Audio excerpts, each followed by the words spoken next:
And I think and I think those are the sort of things that we really have to talk about. So look, getting into it, we know why we're here. A little over a year ago, George Floyd was murdered. And of course, Derek Chauvin will be sentenced later on this week. And I think that is also part of the litmus test that we'll be paying attention to. When I think about policing, I think about these particular images. When I started doing this work roughly a decade ago, one of the second or kind of third largest projects that I did was examining the rise of the Black Lives Matter movement on Twitter. And this image, this juxtaposition always stood out to me. That I don't know about you, but besides one being in black and white and one being in color, it's really kind of difficult to tell the differences between those two images. And as far as we've came in America from 1964, we know there's been tons of progress on policing and the criminal justice system, much less so. And in fact, a reversal of some of the progress that had been made. I think we make assumptions in the United States that racial progress, similar to gender progress and the like, simply continues and goes down the train track. That's not exactly what happens. It can stall and it can even reverse. Now, this is an image or the type of image that people have come to know, where you see people supposedly standing peacefully, unarmed, and a militaristic response to that. That militaristic response is not just in response to the act, but also in response to the person and in response to the reason why people are mobilizing.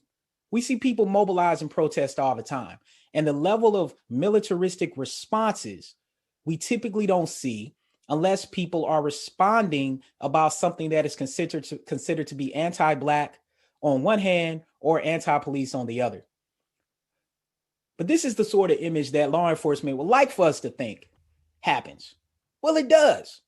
The problem is that it just doesn't happen in the social interactions that we want to see. Oftentimes, these type of interactions are scripted. They're more planned, which is great. But the point is, it's not necessarily about the quantity of policing, which is one of the things that people like to talk about. Instead, it's about the quality of public safety. That language is even different.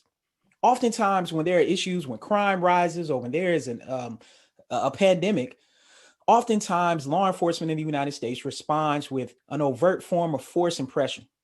And instead, what people are saying is that's not working for us anymore. We need the quality of public safety to change.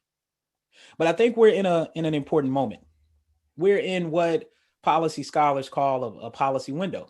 It's when a social problem comes to the public attention and a policy solution can be attempted with public support.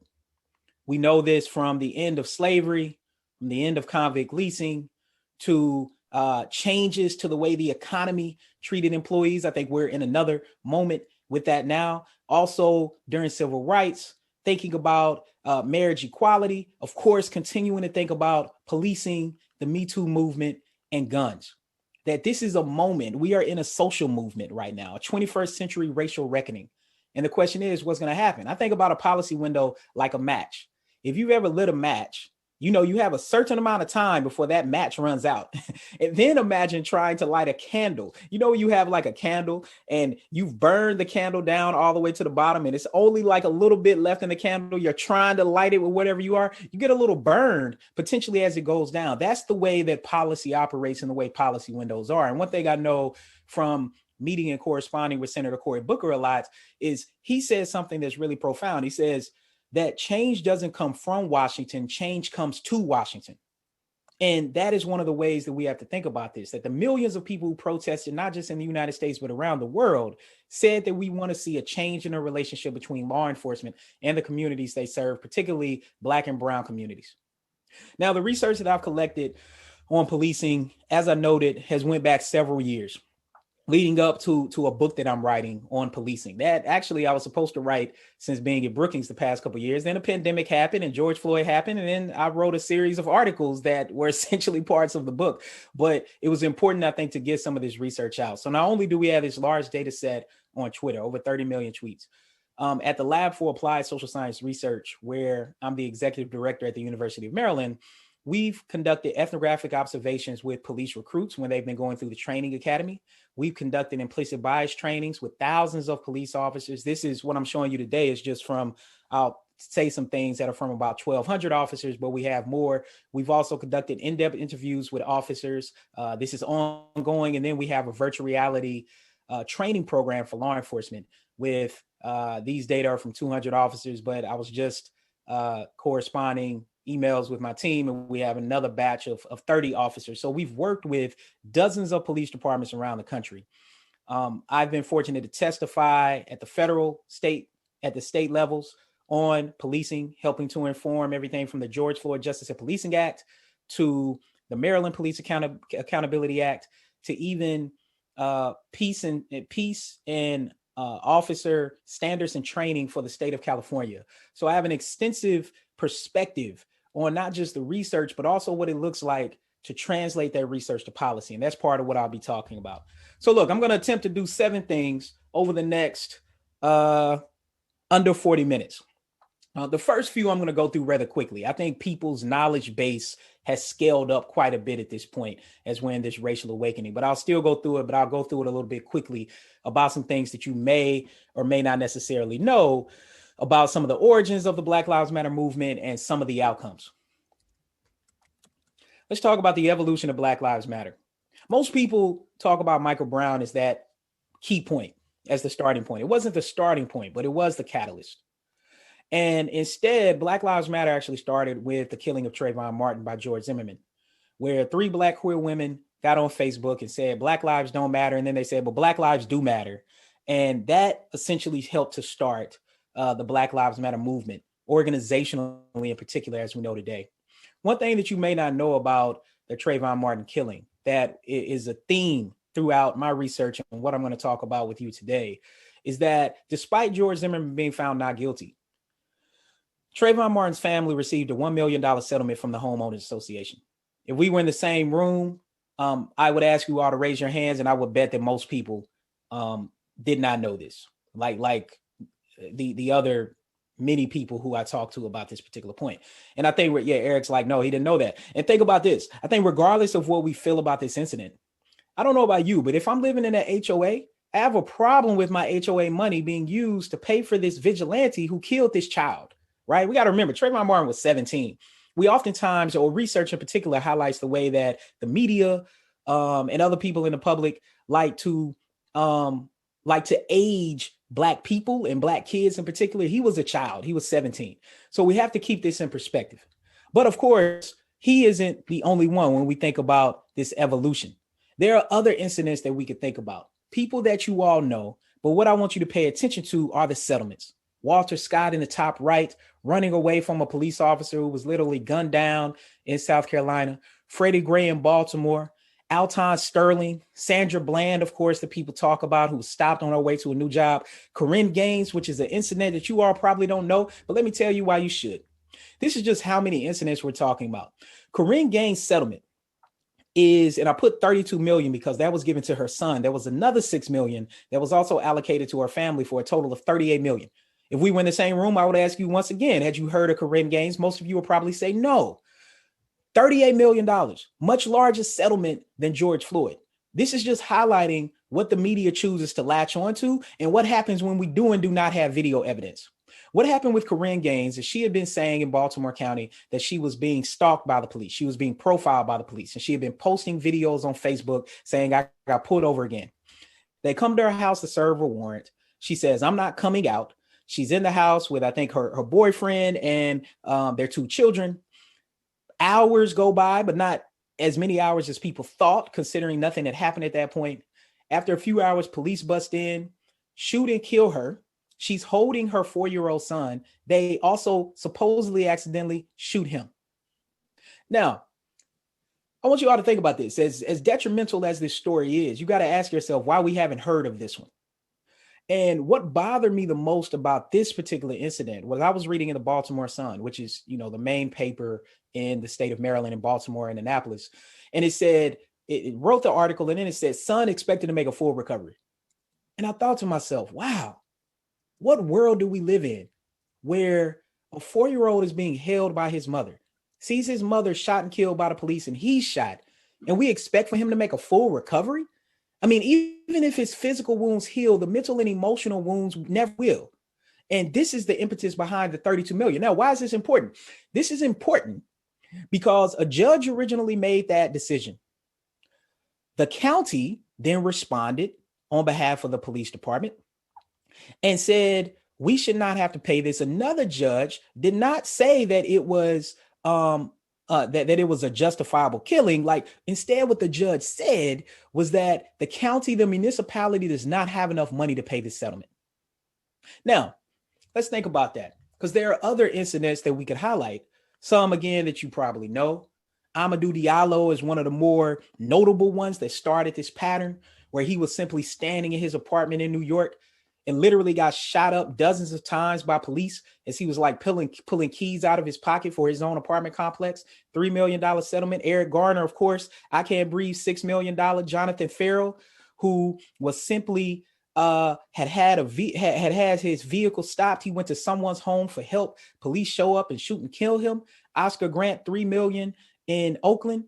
Of course, we could think about Breonna Taylor, the $12 million that her family was allotted, and then Laquan McDonald in Chicago, right down the road from where you all are in Indiana, for $5 million for Laquan McDonald, who was shot and killed in Chicago.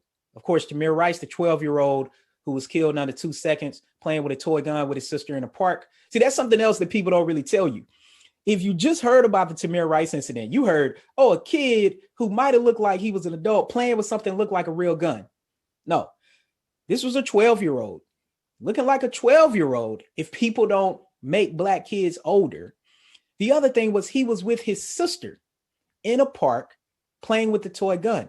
Interestingly, the person who called in said, I see someone playing with what seems like a gun in the park, but it might be a toy and it looks like a kid. The person actually said those things and said there's no one really around. Police showed up and killed him in under 2 seconds. Why is this incident important for what I'm going to highlight?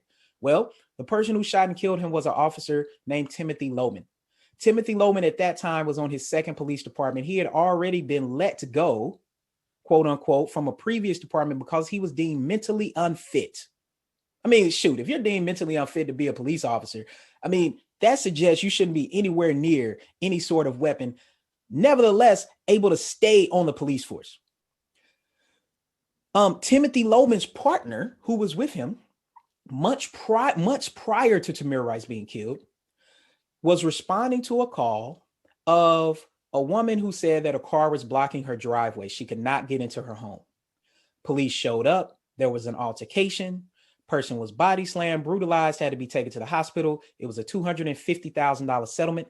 The person who that happened to was the person who called the police about her house being blocked. This person just happened to be a Black woman.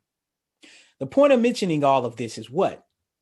In the last 5 years, from 2015 to 2019, if we only look at the top 20 metro areas, over $2 billion with a B have been spent out on civilian payouts for police misconduct. Do you know who pays those settlements? Taxpayers. This money does not come from police department budgets.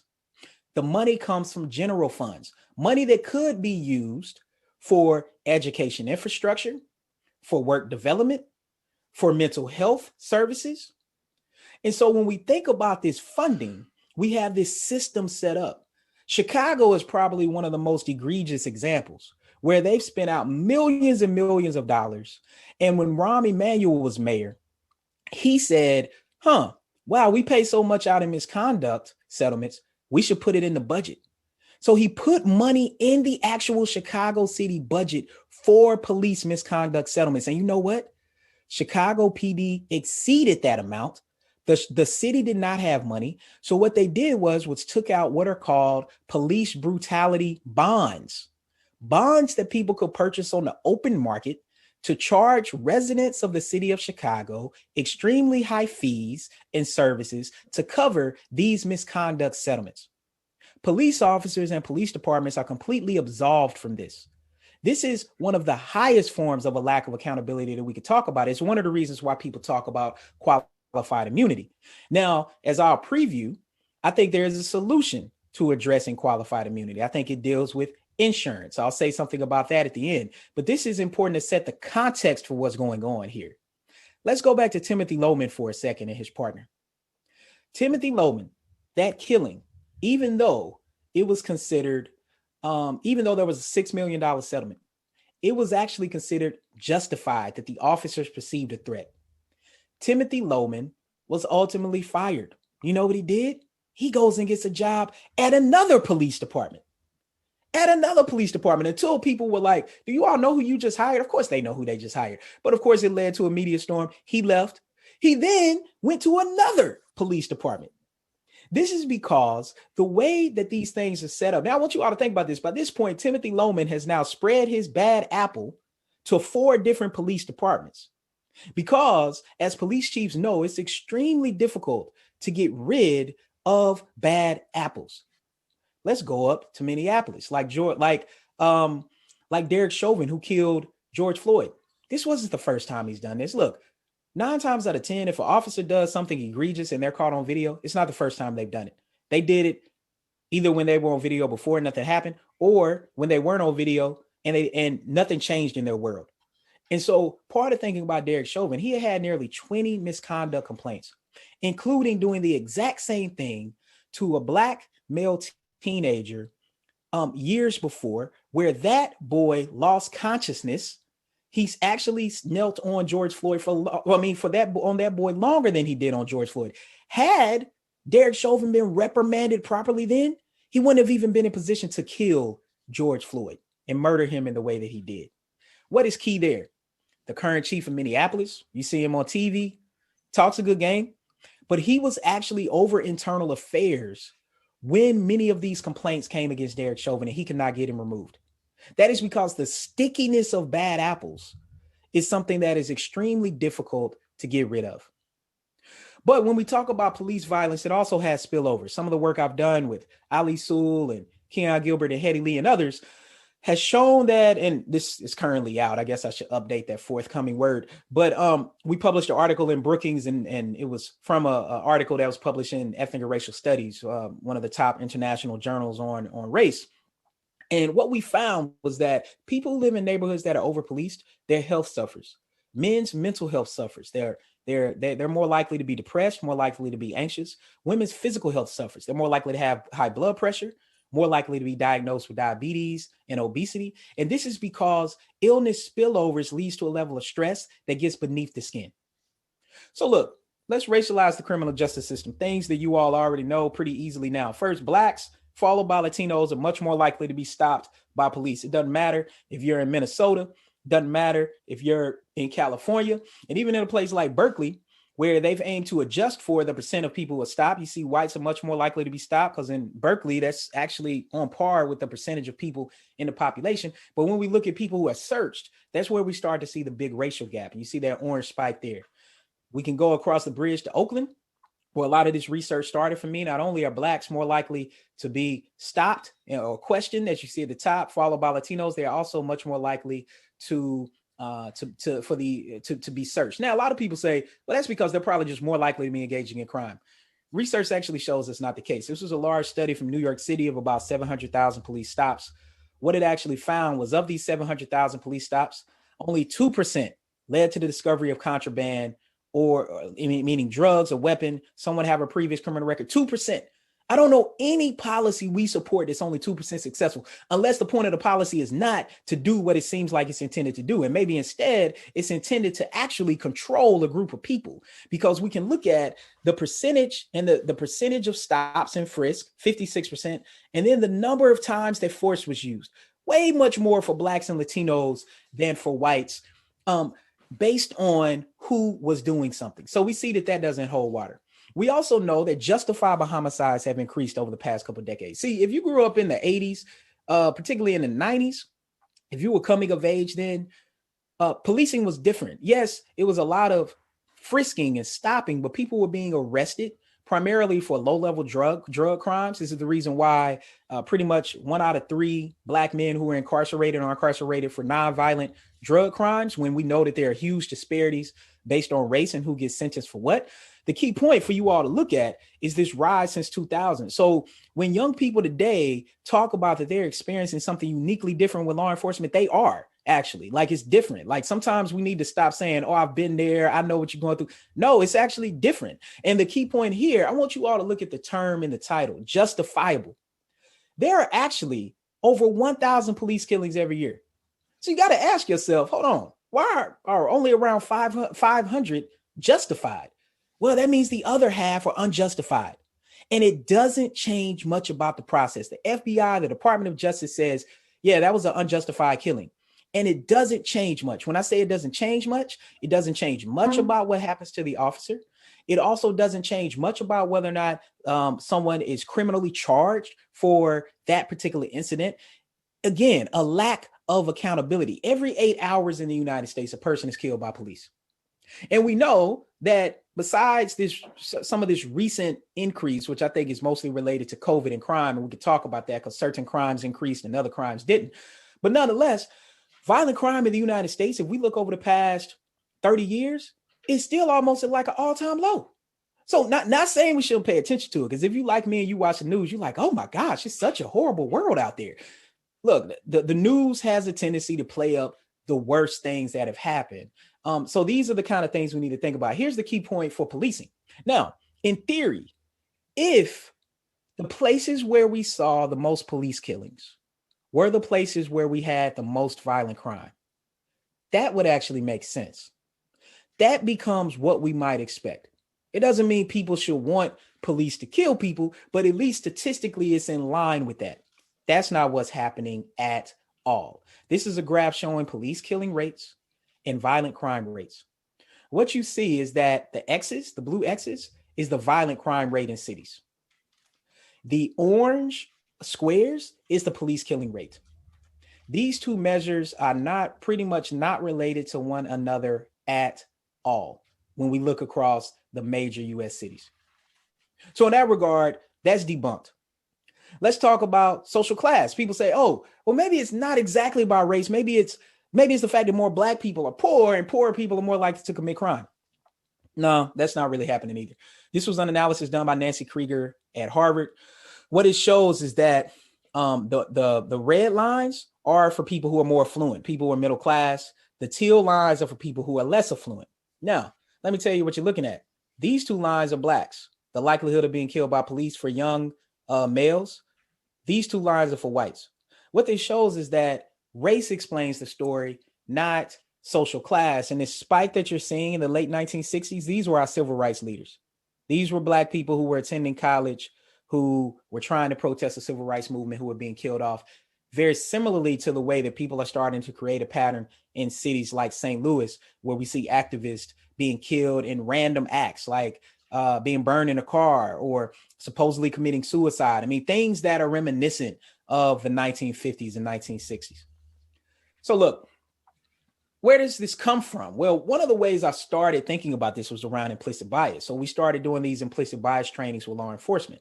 And while this is important, what I quickly realized is that these trainings, while important, and I think ours is one of the best, as I'll show you in a second, they're limited if they don't come along with other changes to move the accountability from the individual to the organization. So that becomes important. But where implicit bias comes from are about stereotypes, typically about 4 different types of characteristics: intellectual ability, physicality, propensity to commit crime, and emotional well-being. And part of highlighting this, and I think this study sums it up. This was a psychological study that looked at people's physiological responses to different stimuli, like a spider or a snake, or like the other day, a lizard got in my house and it was like, I guess came in with like Instacart and a shopping bag or something. And everybody in my house was going crazy, except for my youngest kid. He's the animal person in my house. We figured it out, and he got the lizard back outside. He was happy because I was like, something comes in the house, I might have to take it out. But nonetheless, think about physiological reactions to this. You see a snake and a spider, you see a lizard, how do you react to it? That is your physiological response. It combines oftentimes your implicit, unconscious reaction, your physiology, your stress level, your heart rate, your reaction time. Studies have found that the same physiological reaction that some people have to snakes and spiders is the same reaction that some people have to Black men in close spaces, like being in an elevator. But part of what happens is that Blackness becomes weaponized. So even when Black people don't have a weapon, even when we are unarmed, it's assumed that our physical bodies could cause harm to other people. But when white people oftentimes have guns, nothing happens. I want you all to look at this image. Like, imagine if the person with his hand on his gun was not white.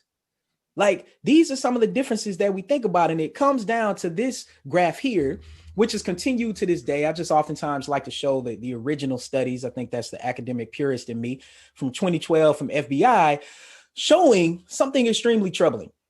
What it shows is that this is the percentage of different groups in the US population. This is the percentage of all people killed by the police. Only one of these bars gets bigger. That's for blacks, showing that they are about 2.5 times more likely to be killed by police. But the third bar is what's really, really troubling. The third bar highlights people killed by police that police say were not attacking them or anyone else and did not have a weapon. The racial gap actually gets bigger between blacks and whites. See, if no one's attacking and no one has a weapon, we would expect for it to get smaller, but instead it actually gets bigger. And that is what racism is. That is at the heart of it. That is continued to this day. So what are some of the other insights that we've gleaned? Well, let's talk about social media. We know that social media has become an avenue by which to highlight this. I mean, if we didn't have a lot of the videos, the question is, will we even be here? Because even though Black people and brown people have been saying that this is what is happening to us, it has taken video evidence to highlight that. From a social movement scholar's perspective, I know there are many at Notre Dame, is that in the civil rights movement, what was needed were videos of Black people being beaten and sprayed down with water hoses for people in Europe to say, hold on, the United States still beating on Black people? And that was one of the catalysts to help change things in the 1960s. And of course, beyond the 1964 Civil Rights Act, the 1965 Voting Rights Act, the 1968 Fair Housing Act came just weeks after Martin Luther King Jr. was assassinated. And there were a myriad of protests, particularly around property around the United States. So as much as people like to say protests don't matter, or that people engaging in armchair activism or social media activism, we didn't find that at all. We find that it mattered a lot. And these are tweets that use the hashtag Black Lives Matter during the non-indictment of Officer Darren Wilson. We were literally able to track when Black Lives Matter became a global movement. If you look on November 11th here, what you see is that Black Lives Matter using the hashtag wasn't super popular. We go 2 weeks later and it became an international phenomenon. We could track that with data. We know that on that day, there were more protests around the country anywhere else that had ever happened in American history. Now, since then, that's been topped. It was topped by the Women's March. It was then topped by what happened last summer. But this was part of the catalyst, and we are also able to track the rise of hashtags. So what we saw is at the time of Mike Brown's death, Black Lives Matter wasn't a super popular hashtag, but instantly it became very popular within a few months. And Darren Wilson's non-indictment, he was the officer who killed, that killed Michael Brown. The only hashtags that Black Lives Matter was behind were the names Mike Brown and Michael Brown. But there was a counter movement. That counter movement is called TCOT. Many of you have probably not heard of it, but you do know what they've done. TCOT stands for Top Conservatives on Twitter. They take credit for firmly cementing the Tea Party and the Republican Party. Like, think about it. You don't hear about the Tea Party a lot anymore. They're still around. They become troublesome bedfellows with the Republican Party in a way that more moderate Republicans don't really get along with them, but they knew that they might have to sacrifice an entire generation. So they became part of the same bubble, the same way that on the left, that there are some progressives that probably wouldn't really align with moderate Democrats. But since we have a very simplistic two-party system, you get you get those two categories, those two broad categories. But TCOT takes credit for cementing the Tea Party. They also take credit for revitalizing the alt-right, which is simply a more new popular term of describing white nationalism and white supremacy. And this is why you should know about it, because of the popularity of it. In our 30 million tweets, when you look at these words, this was from one of our big waves of data. The larger the word, the more prominent the hashtag was on Twitter. TCOT was right there with Black Lives Matter. And in fact, at the time of the Department of Justice report, that showed that that Ferguson Police Department had engaged in racial discrimination against Black motorists, TCOT was the most popular hashtag about Ferguson. And part of what happens is there are these echo chambers that happen in social media that now, again, I think you all are very familiar with, but 7 years ago, people were trying to make sense of because people assume we got our media from the same thing. And that's just not how the algorithms on social media operate. The algorithms on social media give us back what it thinks we want instead of what we objectively need. Those are two very, very different things. And on social media, similar to politics today, you don't necessarily have to be correct. You have to be persuasive. And I tend to think that as academics, we're being left behind because as academics, we just like to be right. We don't care who knows it. We're just like, the research is right. I've done my job. No, I don't think we can simply stop there anymore. I think we have a broader responsibility to get our research outside of the ivory tower because the organizational dynamics of communication have changed. But one of the things that TCOT highlights, they aim to validate justifiable homicides. So it's probably hard to see, but I'll just quickly tell you that monster is supposed to be Michael Brown, and that little person holding the flag is supposed to be Darren Wilson, even though both men were 6'4". Both men were large, like they were large men, but that is the setup. All right. And even though my 9-year-old could draw better than this became a really popular image on Twitter, of course, talking about how Black Lives Matter is like the new Black Panther Party. They're going to take over America. And you have this type of imagery that when we think about what happened on January 6th, we can see how a buildup from a 2012 or 2014 leads to the moment that we just saw on Capitol Hill, where on a normal day, if I was going from Brookings to the train to go pick my kids up from school, I wouldn't have even been able to get there because that's just how much DC was shut down after the poor response by U.S. Capitol Police and others. And in fact, in the state of Maryland, Republican Governor Larry Hogan actually was sending troops to the Capitol, and they rejected them. So these are the types of things that were set up where it was very clear that it was deliberate in a sense. Look, what do police officers think about Black Lives Matter? I want you all to pay attention to two bars. I want you all to pay attention to this gold bar and this green bar. Both of these bars are black and white officers with a very high level of experience. They overwhelmingly have negative views of Black Lives Matter. And in fact, white police officers, when they talk about it in this way. You see that top quote. I think Black Lives Matter, in my opinion, is a domestic terrorist organization, just like the KKK. I bet you know, and they're hell bent on seeing the U.S. burn. Now, we have more recent data that we collected over the past year. Police officers are starting to be much more nuanced about their understanding of Black Lives Matter, which isn't uncommon as movements pop up. But what they do say is they say, the ethos or the message behind a Black Lives Matter, I support. They're like, look, I think everyone should have equality. But they say the organizational aspects of Black Lives Matter, the on the streets activism that can turn physical and violent, that's what I don't support. So we, even among police officers' views, we're starting to see a shift that much more like that bottom quote from that officer. We're starting to see more officers say that. It says, I think they do help, meaning Black Lives Matter. I think they do help. It intensified it, but it to make it that much harder for us to do our job. So they're understanding the juxtaposition that, yes, we think Black Lives Matter is really moving the needle, but it makes our job harder. And of course, I mean, that makes sense. And I think that is the evolution that we're starting to see with law enforcement attitudes that I think is really, really important to think about, and something that we're continuing to look at. And I mean, we could talk more about that because, like I said, we've interviewed and worked with thousands of police officers at this point. We can break them down in even more categories. But the big thing to recognize is that the normal categories that we think that distinguish people, race, gender, these sort of things, don't really distinguish police officers in that same way. It's really, really important to note that experience does in some way. Younger officers are much more likely to be embracing this. But here goes the conundrum. Younger officers at times are more likely to be involved in some of these use of force incidents because they're more likely to be young on the force. They're more likely to be interacting on the street. We found that some of the most prepared or stable officers in the way we think about their physiological responses are more likely to be behind a desk.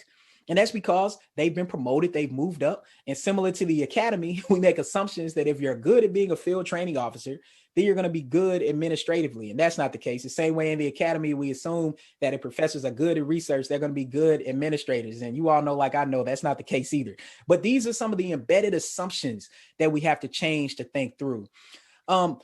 Look, body-worn cameras, that's become a thing, and it's bipartisan support there overwhelmingly because people think it's going to highlight what's actually happening. And in some cases it does, at least from the viewpoint of the officer, but overwhelmingly there's overwhelming support. It's been useful. It's starting to be implemented. It's now an implementation funding issue. Let me talk about a couple more things as we close. Talk about defund the police, which of course is a big thing that people talk about. I've written about this. If you search defund the police, my article at Brookings will probably pop up, where I took just a very objective approach to say, what is it? What is it not? Is it working?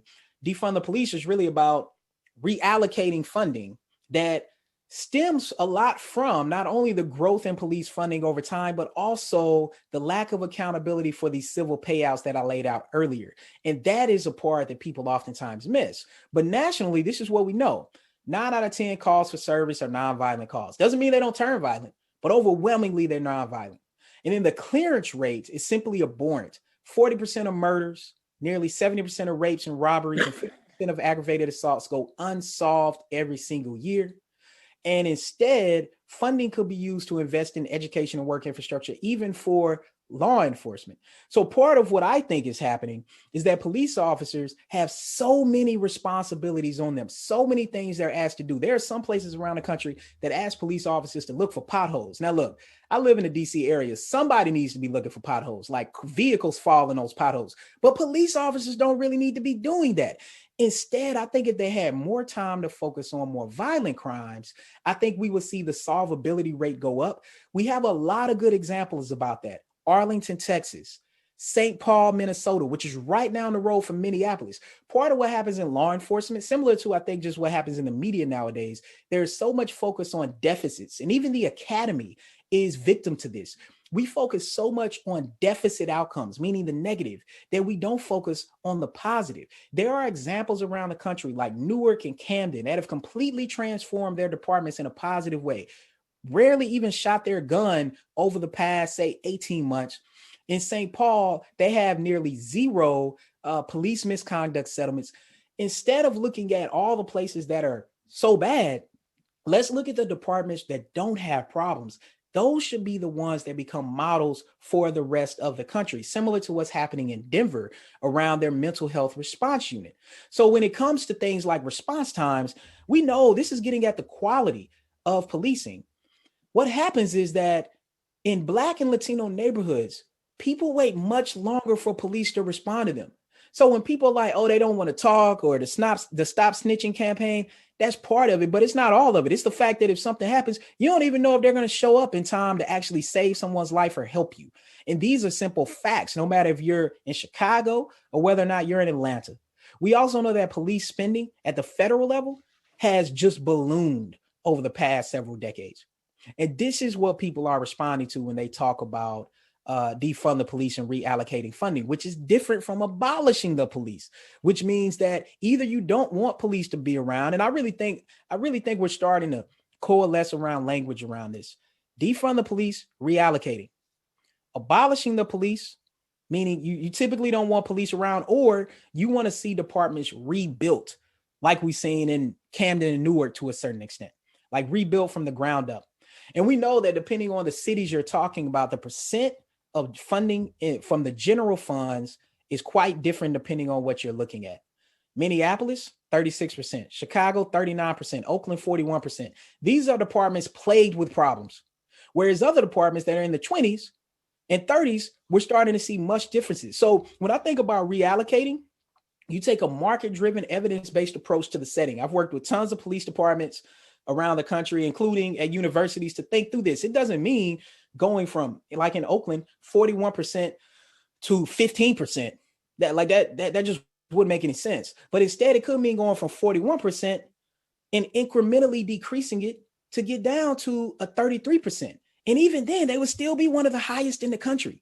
It's very clear that more funding doesn't mean a better quality product. And I think that is the mismatch of part of what's going on.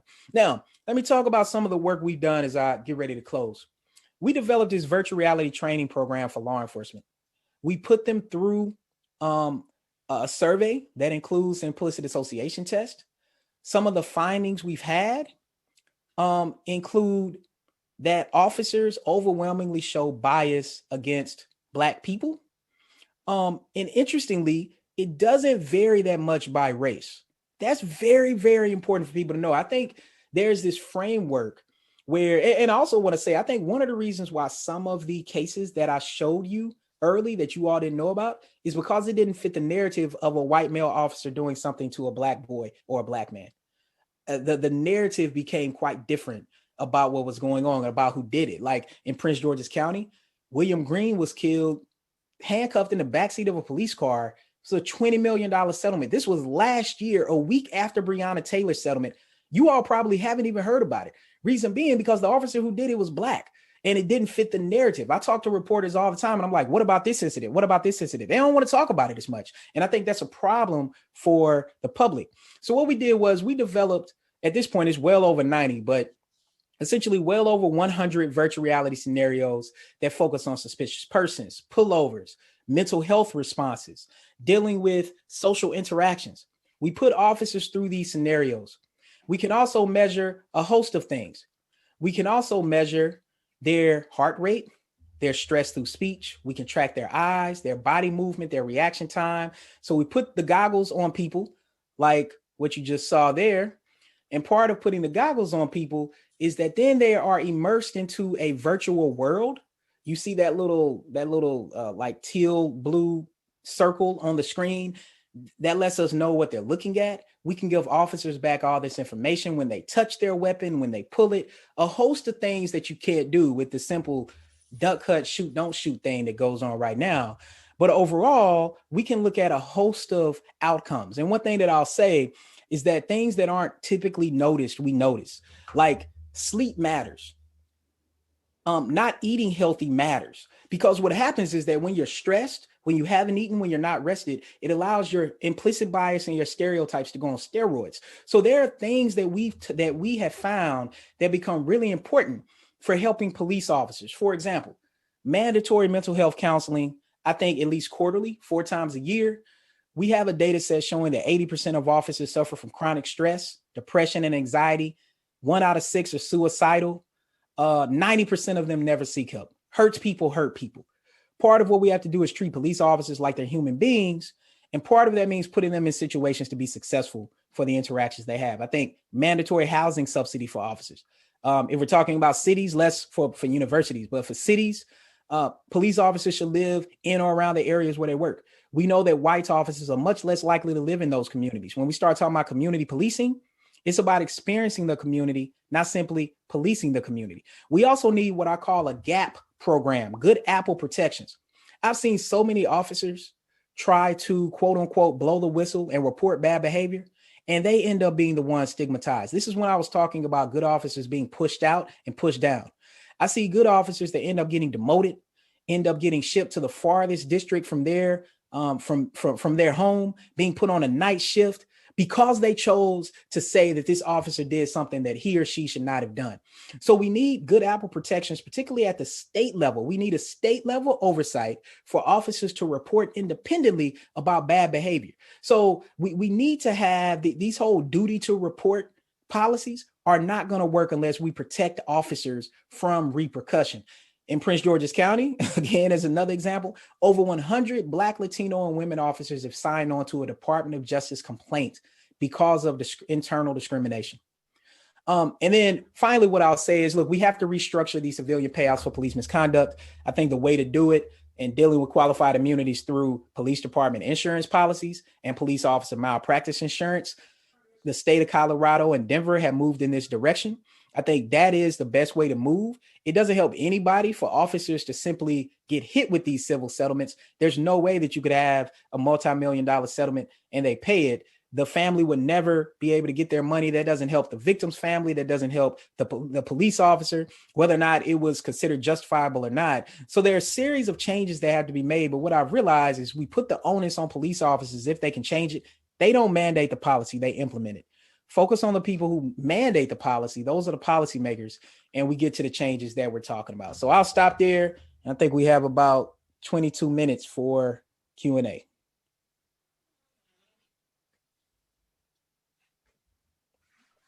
All right, we'll just open the floor to questions.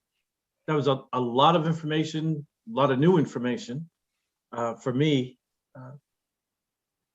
There's two ways you can ask a question. Do you see a question already? Yeah, I see it. Paula. So, hi, thanks for the presentation today. And you might have covered it, but like Eric said, there was a lot to try to take in. So what are they doing with officers that need development? I mean, are they automatically taking them off the, let's say the force that is out on duty and putting them like behind a desk until they can get him or her in a more developed state to handle some of these situations?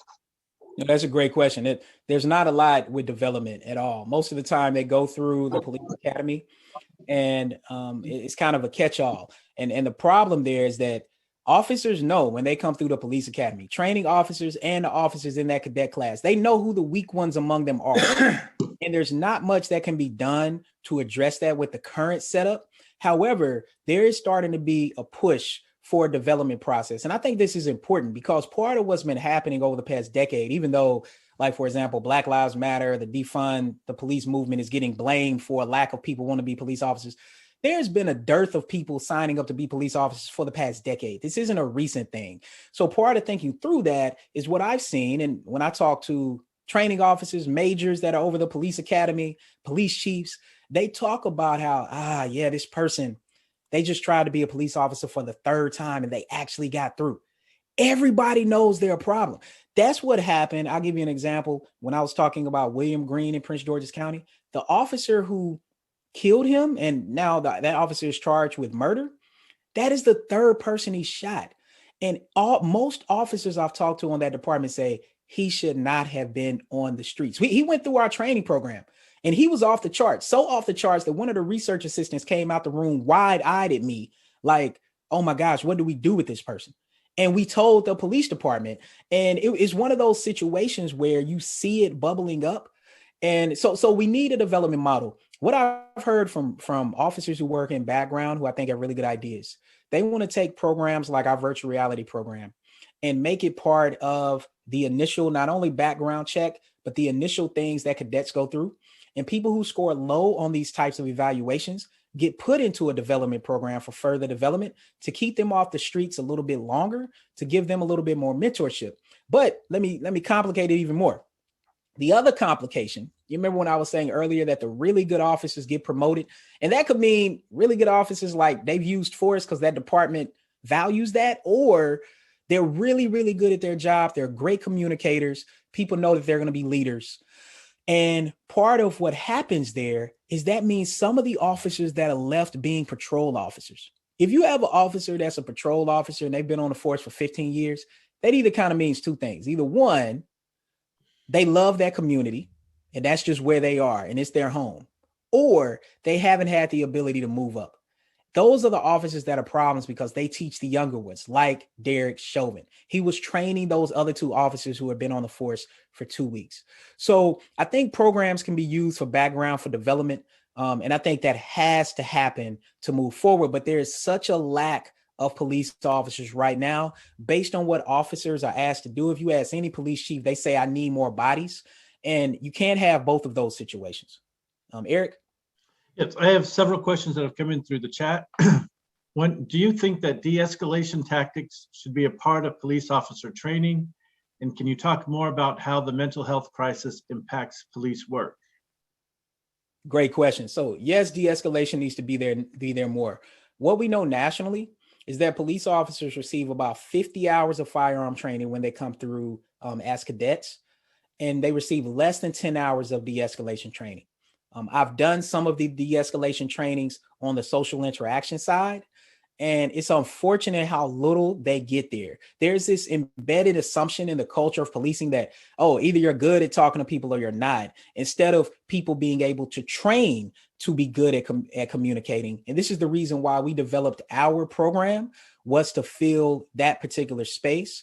So yeah, I mean, de-escalation is definitely needed. I think a lot of departments are starting to get on board there. The problem is that, look, police training is overwhelmingly about tactics. So when we see police officers pull their guns, and this is what police officers are thinking too, there are times when they are literally sanctioned and legally bound to pull their weapon, and many of them don't. And I think that's something that isn't highlighted enough. Like, once you really learn about how policing operates and the laws behind it, I'm surprised actually we don't see even more killings and shootings than we do.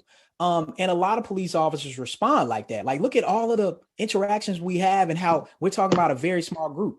Yeah, the problem there is kind of like flying a plane.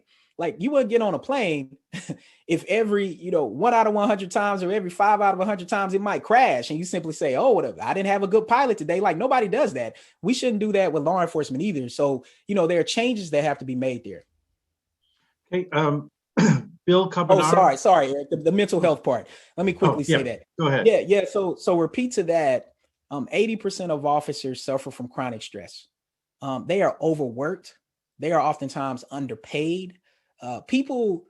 I find that people react to some of the things I say in interesting ways. Like, I think police officers need to be paid more. I think there are ways to further credentialize it. We're starting to see a lot of departments starting to ask people to have more levels of education, an associate's degree, a bachelor's degree. In large places, yes. At universities, yes. The problem is that there are about 18,000 police departments around the country, and they are doing drastically different things.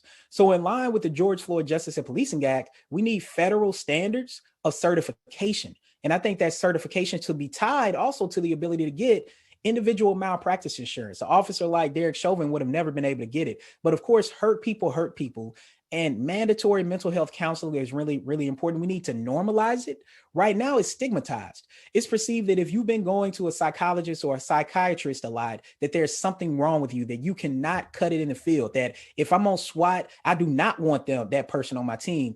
We have to flip that. We have to start normalizing a culture of mental health competency in law enforcement, and of course, even in our broader society. And I think things are shifting in that direction. Okay, Bill Carbonaro has a question. Hi, Rashawn. Thank you for your talk. Terrific stuff. I just have a question about, I guess, two things that you didn't broach. One is on the effect of police unions. It seems like they're a real obstacle to reform because they're so ardently defending every police officer in every situation. And I just wonder if there are examples where there's maybe some common ground where they've been constructive advocates for reform that you know of.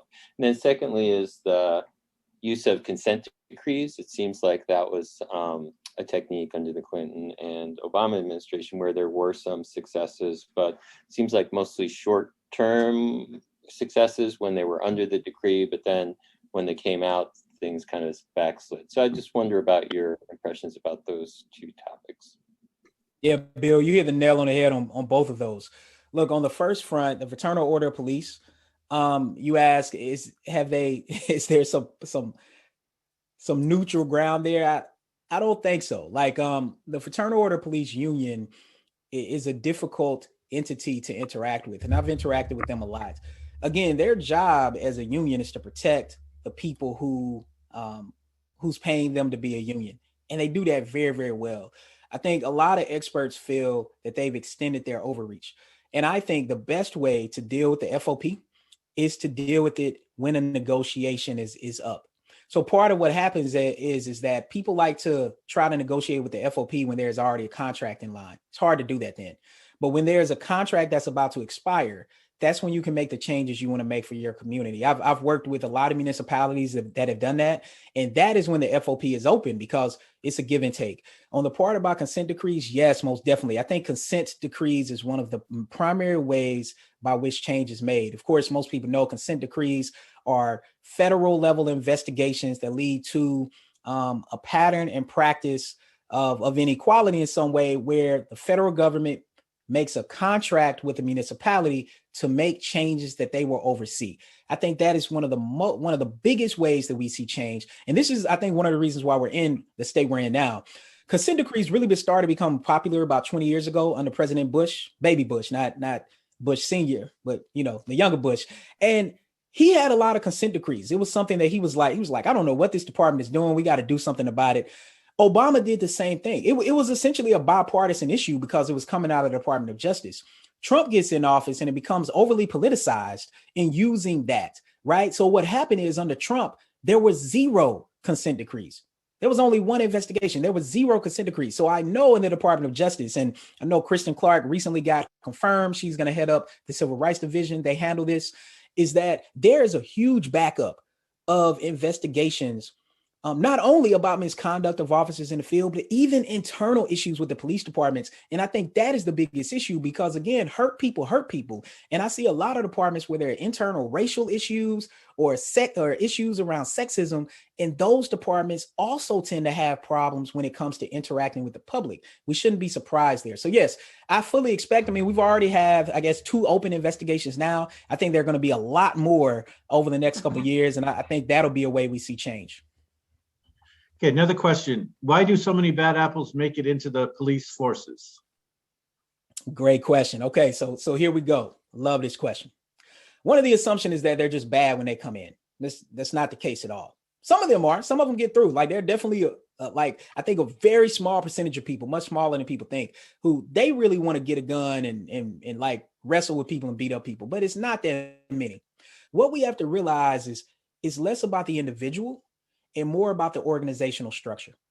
I'll give you an example. Going through the police academy, we saw some things during our observations that,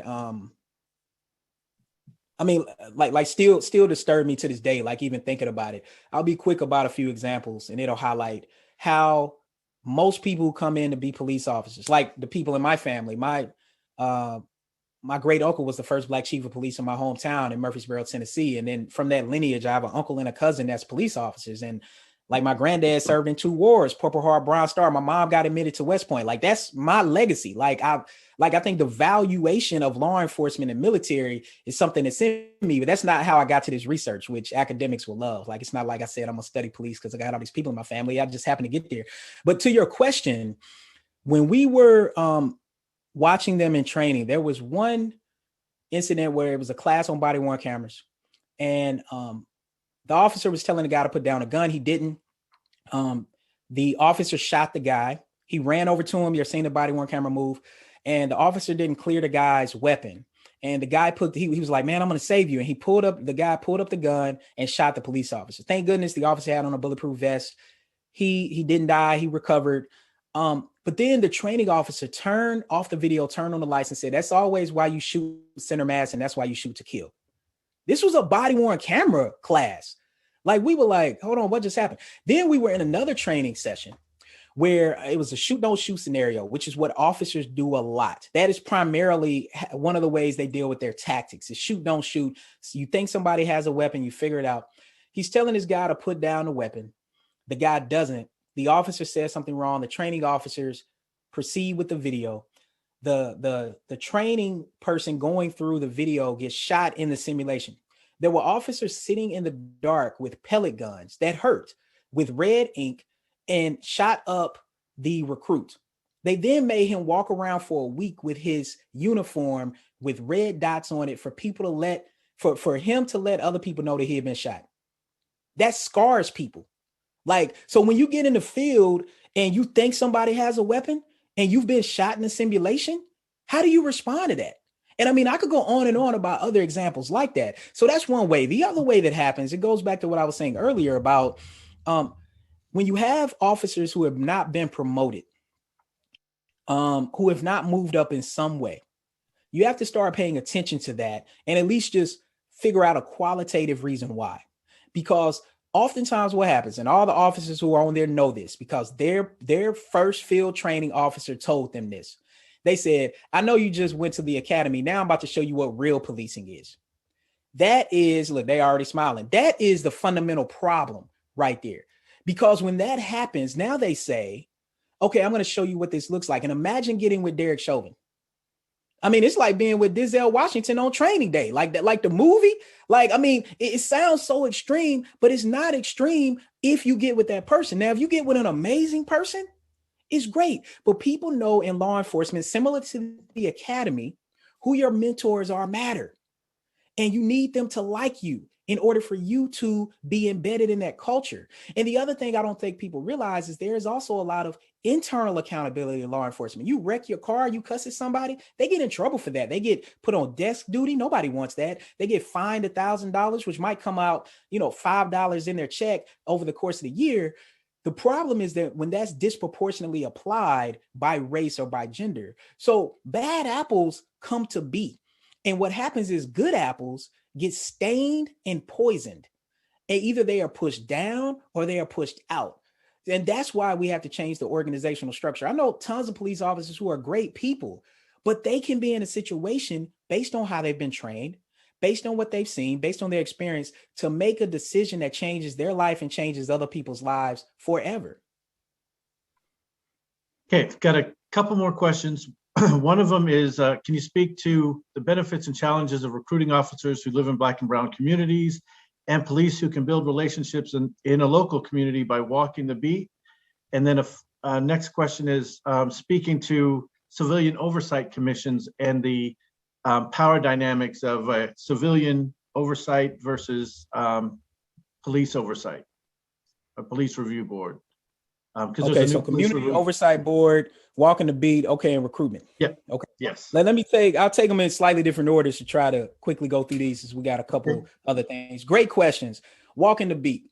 Yes, that makes a lot of sense. Let me tell you the key issue there. Again, it's not a individual officer problem. It's not like they don't want to get out and walk the street. It's that they now have a district, and that district expands, similar to being at a university. If you're at a large university and there are budget cuts, or you don't have enough bodies to be on a staff, is it quicker to get in a car and drive around, or is it quicker to walk around? And so the other thing is that in police officers' cars is all their stuff, all their equipment, all this stuff they have to do and respond to. Like, they are literally oftentimes bound to that car. And as much as we want them to get out and walk around, if you're in a rural area and you're covering 50 miles, man, you're not walking. And then if you're in an urban area and you're in Washington, D.C., and your district is like 1 mile, well, how much stuff do you have to pay attention to that is in that car where you can't get out? So yes, in an ideal world, we want them to get up and walk around. But it's organizationally, it's not feasible right now. And that's something we have to change. Recruitment. Okay. Black and brown officers. So it's a couple things going on there. There was a recent study coming out showing that, and it's just like what we found in the fire department and others nationally, that there have been Black and Latino officers who have qualified who have not been picked up. And that is a fundamental problem, a flaw, a discrimination in the system. That's one part. The other part is that during the Q&A, the interview, which is the last phase pretty much before people become police officers, there is a question that oftentimes weeds people out, and no pun intended, but it's about marijuana. And there are no differences pretty much in who smokes marijuana. Like, research overwhelmingly shows there really aren't racial differences there. But there is a difference in police recruiting and who admits that they've done it. So what I think has been happening is, along the way, there are people who have been funneled information like, you have to say no to this question. Like, well, I did it. I don't care. Say no to this question, right? That's what happens when you have good mentorship. And it's like, yeah, what I'll be like, say no to this question. I think Black and Latino officers are less likely to have that network. The third thing that happens goes back to walking the community. Black and Latino kids growing up, most people want to be police officers because they view cops as superheroes, right? Growing up. That's why you want to be a police officer. But if you haven't had those interactions to view them as a superhero, why would you want to do that job? And I think that is the fundamental problem there. When it comes to community oversight boards, look, this is the thing about COBs. The key model there is Nashville. Nashville has a community oversight board that does two things. First, they take money from the city budget and pay for the community oversight board to be part of the government. That's very, very important. The second thing they do is they actually put people who have a vote on the internal police misconduct board. See, that's one of the things people don't know a lot about. Police officers, again, have a lot of internal hearings and sanctions. that get them in trouble, right? For small things that people never know about it. And I'm unsure if people should know about it. I think there should at least be some sort of public report. I'm unsure if there needs to be names tied to it per se, but it's just like any other job where people get in trouble for frivolous things. But the thing about it is the Community Oversight Board, now they have votes on the Internal Misconduct Board to create transparency, equity, and accountability in ways that we previously didn't have.